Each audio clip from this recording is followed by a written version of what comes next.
शिक्षा विभाग में व्याप्त भ्रष्टाचार की शिकायत लेकर दर दर भटक रहे हैं लोग।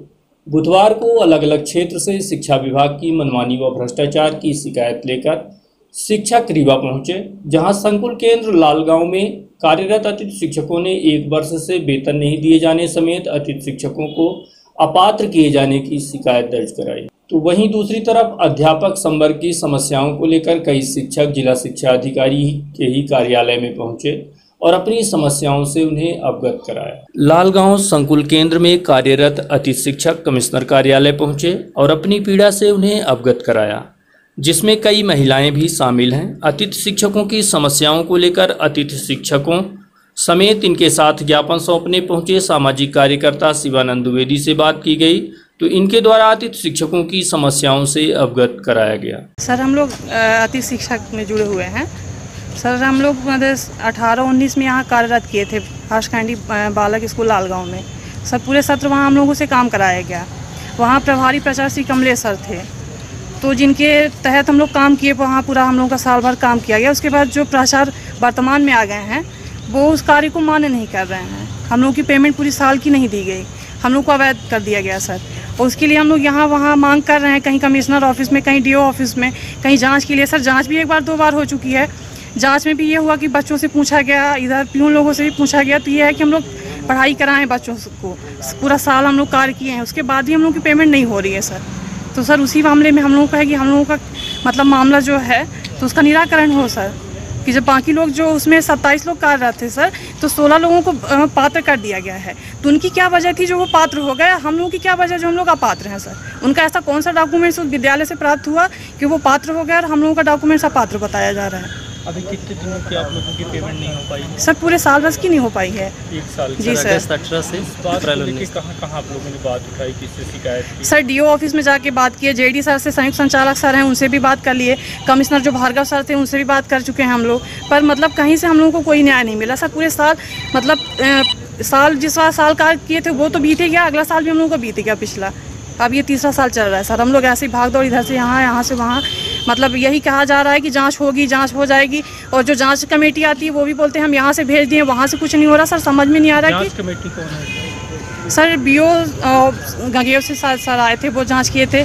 और यहाँ गर्थ मतलब है स्कूल, वहाँ के प्राचार्य थे, 3 कमेटी आई थी जो जाँच की है 2nd बार। सर, हम लोग बालक संकुल लालगांव में अगस्त 2018 में हम लोगों की अतिथि शिक्षक के रूप में नियुक्ति हुई। उस दौरान वहाँ पे प्राचार्य जो थे वो श्री ज्ञानदत्त पाठक जी थे। हम लोगों की नियुक्ति हुई, फीडिंग हुई, सारा काम हुआ। उसके बाद वो सितंबर-अक्टूबर में जब वो रिटायर हो गए, उसके बाद कमलेश तिवारी जी ने प्रभार लिया वहाँ का। फिर 2-4 महीने बाद जब हम लोगों का वेतन नहीं आया तो हम लोगों ने बोला कि सर वेतन नहीं आ रहा, तो बोले हो गया, वेतन आ जाएगा, वेतन के लिए क्यों परेशान हो। यही करते करते सर अप्रैल आ गया, यानी सत्र का लास्ट महीना। तो उस दौरान वो पुराने समय में वहाँ से निलंबित प्राचार्य सीताराम शर्मा जी आए, 23 अप्रैल को ज्वाइन किए। तो उनके समय में भी हम लोगों ने 8-10 दिन जो सत्र बचा हुआ तो उसमें गए, तो उस दौरान उपस्थिति पंजी वहाँ से गायब थी। उन्होंने बोला हमारे पास नहीं है, तो हम लोग सादे कागज़ में साइन करते थे। फिर सत्र ख़त्म हो गया। अब वेतन के लिए बार बार बोला जाता तो वो बोले कि हमने तुमको नहीं रखा था, जो रखा था उससे मांगो। और वो कहते थे कि हम तो अब वो हैं, प्रभार में कोई दूसरा आ गया। इसलिए फिर हम लोगों ने इधर उधर शिकायत किया, DO ऑफिस में, BO ऑफिस में, कलेक्ट्रेट में और JD सर के कार्यालय में। फिर जांच हुई, एक DO साहब ने कराया, वहाँ नज़दीक में बिलवा बड़गैयान प्राचार्य हैं महेश तिवारी जी, उन्होंने जांच किया। और वो जांच हम लोगों को पता नहीं चली। फ़िलहाल जांच प्रतिवेदन में तो लिखा हुआ है कि कैंप लगाकर जांच की गई, लेकिन ऐसा कुछ नहीं था। हम लोगों को पता भी नहीं थी कब जांच हुई। फिर जब हम लोगों को DO ऑफिस से पता चला कि जांच हुई और जांच प्रतिवेदन में लिखा था सभी की अपात्रता के कारण 27 में से 16 लोगों को पात्र कर दिया गया और 11 को पात्र, वो अपात्र। अब उसमें हम पर्सनली मैं अपना बता रहा हूँ कि मेरी अपात्रता का कारण लिखा था, मेरी और एक राम कुशल सर हैं और एक जन मनकेश तिवारी हैं। 3 लोगों की अपात्रता का कारण लिखा हुआ था कि इनका नियुक्त अभिलेख विद्यालय में नहीं मिला। तो हमने RTI लगा के विद्यालय में ये कहा कि ठीक है, मैं अपात्र हूँ तो मेरा नियुक्त अभिलेख नहीं है, तो जो लोग पात्र हैं उनका तो होगा। इसलिए हमने एक RTI लगा के और पात्र या फिर 2018-19 के सभी अतिथि शिक्षकों का नियुक्त अभिलेख और उपस्थित पंजी मांगी। तो प्राचार्य ने लिख के दे दिया, मेरे पास उस RTI का ये कागज़ भी है। उसमें लिख के दे दिया कि मेरे पास कोई दस्तावेज नहीं। तो हमारा प्रश्न यही है कि अगर दस्तावेज कुछ नहीं है तो वो लोग पात्र कैसे हो गए, जिनको जो 16 लोग थे, मैं उनका तो देख लूँ, ठीक है, मैं अपात्र हूँ तो मेरा नहीं होगा। तो मैं फिर डीओ ऑफिस में फिर से आया तो डीओ सर ने बोला कि हमने जांच करवा दी, हम ये नहीं जानते क्या कैसे है, जो लोग पात्र थे कर दिया। फिर दोबारा हम लोगों ने आवेदन दिया तो उसके काफ़ी दिनों बाद 28 जनवरी को जांच हुई और जांच अधिकारी बने बीओ मनोज श्रीवास्तव जी, और उसमें 4 सदस्यीय टीम थी जिसमें गढ़ प्राचार्य, मनगवा प्राचार्य, 3-4 लोग थे। उन्होंने जांच किया, बच्चों से पूछा, बच्चे बताए कि हाँ पढ़ाए हैं, स्कूल स्टाफ ने बताया, लेकिन आज तक उसका जांच प्रतिवेदन डीओ ऑफिस में नहीं आया। अब हम लोग कभी कमिश्नर कार्यालय आएंगे, कभी डीओ कार्यालय आएंगे, बस यही करते रहते हैं और ये यहाँ से वहाँ बॉल फेंकते रहते हैं अपनी। बेसिकली मैं इन लड़कों के साथ आया हूँ, ये संजीत द्विवेदी और इनके साथी गण हैं। इन्होंने लाल गांव संकुल केंद्र में अपना शिक्षण का कार्य वहाँ पे किया हुआ है, शिक्षा दीक्षा उन्होंने दी हुई है 2018 और 19 के बीच में। इनका ये कहना था कि ये काफ़ी समय से वहाँ पे शिक्षा दे रहे हैं और लगभग 27 लोग ये थे और इनका पेमेंट, चूँकि अतिथि शिक्षक थे तो इनका पेमेंट रोक दिया गया है और पेमेंट नहीं दिया जा रहा है। हमने जानकारी चाही तो पता चला कि इसमें से 16 लोगों का पेमेंट हो गया है और 11 लोग ये जो बचे हुए हैं इनका पेमेंट नहीं हुआ है और ये बताया जा रहा है कि ये पात्र नहीं है। तो हमें ये इन्होंने समस्या बताई पिछले हफ्ते, तो मैंने इनके डीओ साहब से बात करी और साथ में उनके संकुल प्राचार्य जो हैं वहाँ पे सीताराम शर्मा जी, उनसे बात करी। बीओ जो वहाँ पे हैं एक श्रीवास्तव जी, मनोज श्रीवास्तव, उनसे हमने बात करी। हमने कहा कि भाई क्या प्रॉब्लम है, आप ज़रा बताओ ये। तो उन्होंने कहा कि ये जांच चल रही है। हमने कहा जांच की एक सीमा होती है, जांच आप कब तक करेंगे, जांच का कुछ लोग परेशान हैं, आप इनका समस्या का समाधान करें। तो उन्होंने इस पर कोई कार्यवाही नहीं करी। तो आज ये ज्ञापन देने आयुक्त महोदय को आए थे और डीओ से मिलने आए थे और साथ में कलेक्टर कार्यालय में भी अपना आवेदन प्रस्तुत करेंगे। और हम ये चाहते हैं कि इनकी समस्या का समाधान हो, क्योंकि इनका शोषण हो रहा है। क्योंकि एक लेबर हैं, इन्होंने वर्क किया हुआ है, वहाँ पे काम किया हुआ है और काम किया हुआ है तो उनको पेमेंट होनी चाहिए। ठीक है, आगे आप इनकी नियुक्ति मत करो, लेकिन जितने दिन इनका आपने काम लिया हुआ है तो इनकी पेमेंट करवाइए। और हमने ये भी मांग करी हुई है कि यदि आपको लगता है कि इन्होंने वहाँ पे काम नहीं किया तो आप सारे दस्तावेज, जिनका मोबाइल लोकेशन, इन्होंने जहाँ पे जिन विद्यार्थियों को पढ़ाया उनका स्टेटमेंट, जिन स्कूल मतलब जिन परीक्षा में इन्होंने वहाँ पे निगरानी की है वहाँ का इनका मोबाइल लोकेशन और वहाँ के लड़कों का स्टेटमेंट आप ले लीजिए, आपको पता चल जाएगा कि इन्होंने वहाँ पे पढ़ाया कि नहीं पढ़ाया। तो हम हाँ, ज्ञापन इन्होंने आयुक्त महोदय को दिया हुआ है और हम भी वहाँ पे उपस्थित थे और उन्होंने कहा है, डीओ को फॉरवर्ड किया हुआ है और उन्होंने कहा है कि हम इस पर कार्यवाही करवाएंगे और उम्मीद यही की जा रही है। वहीं दूसरी तरफ अध्यापक संवर्ग की समस्याओं को लेकर सत्येंद्र सिंह तिवारी, नरेंद्र शुक्ला, मुनि प्रसाद पांडे, ललित विश्वकर्मा, उमाशंकर मिश्रा सहित अन्य शिक्षक अपनी पीड़ा लेकर जिला शिक्षा अधिकारी कार्यालय पहुंचे और उन्होंने बताया कि राज्य शिक्षा सेवा में संवर्ग 2018 से आज तक संविलियन नहीं हो पाया है, जिसके कारण सैकड़ों शिक्षक लगातार परेशान हैं। शिक्षकों की समस्याओं के संबंध में जब उनसे बात की गई तो सुनिए उन्होंने अपनी क्या समस्याएं बताई। ललित कुमार विश्वकर्मा अध्यापक संवर्ग से हूँ तथा मेरा राज्य शिक्षा सेवा में संवर्ग में आज दिनांक तक संविलियन नहीं हो पाया है। करीब 1 साल हो गया जब मैंने यहाँ फाइल पुटअप की थी, लेकिन आज दिनांक तक संविलियन नहीं किया जा रहा है। और इसके बाद फाइल जमा होने के बाद सितंबर में करीब 5-6 लोगों का संविलियन हुआ था। उस समय मैंने पूछा, सर मेरा संविलियन नहीं हुआ? बोला नहीं, संविलियन हो जाएगा, लेकिन ये पूरे प्रशासनिक प्रक्रिया है, जल्दी संविलियन हो जाएगा।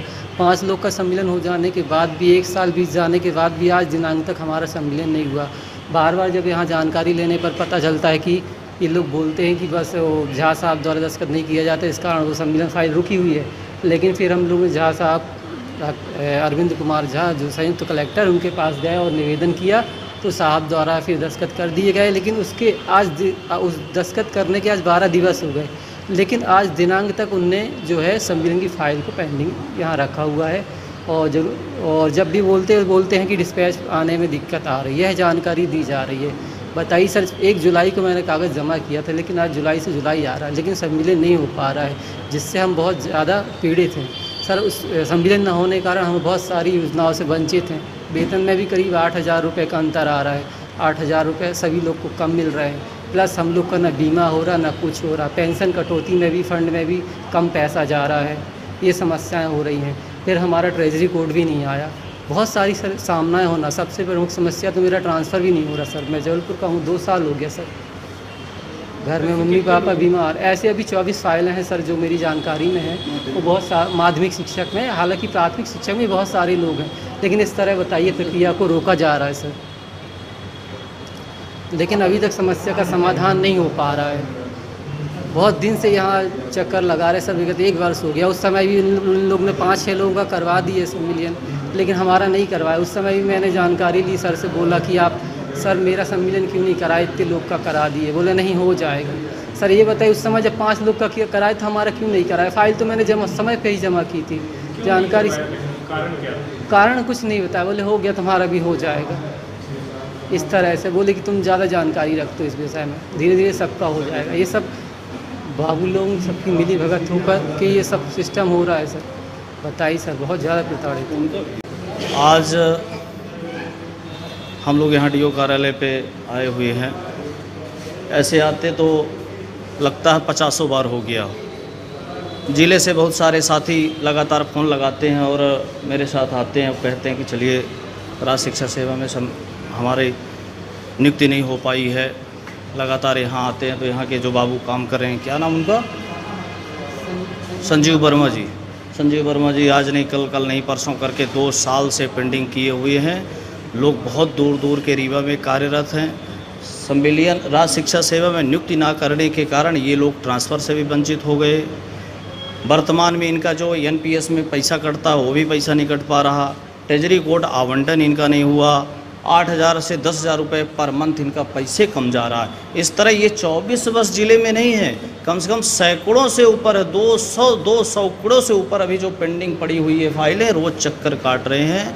क्या कारण है? समिति नहीं बैठ रही या डीओ साहब किसके दस्तखत नहीं हो रहे हैं, ये कुछ बात सामने नहीं आ पा रही। इतनी बात आ पा रही है कि शासन के नियम के अनुसार भी 2 साल से यह कार्य लंबित पड़ा हुआ है। लोग अध्यापक संवर्ग के कार्यरत कर्मचारी बेहद परेशान हैं, मानसिक घुटन महसूस कर रहे हैं और लगातार डीओ कार्यालय के चक्कर काट रहे हैं। अभी एक बार मैं बात किया, मेरे से बताया गया कि झा साहब के पास पेंडिंग है फाइल, संयुक्त कलेक्टर महोदय के पास। मैं स्वयं गया था उनके पास और मैंने अनुरोध किया, उन्होंने दस्तखत करके फाइल यहाँ पे भिजवा दिए 10 दिन पहले। आज भी फाइल में उसमें क्रियान्वयन नहीं हुआ, इन लोगों का आदेश जारी नहीं हुआ। क्या कारण है? विभागीय लापरवाही, कार्य पे उदासीनता।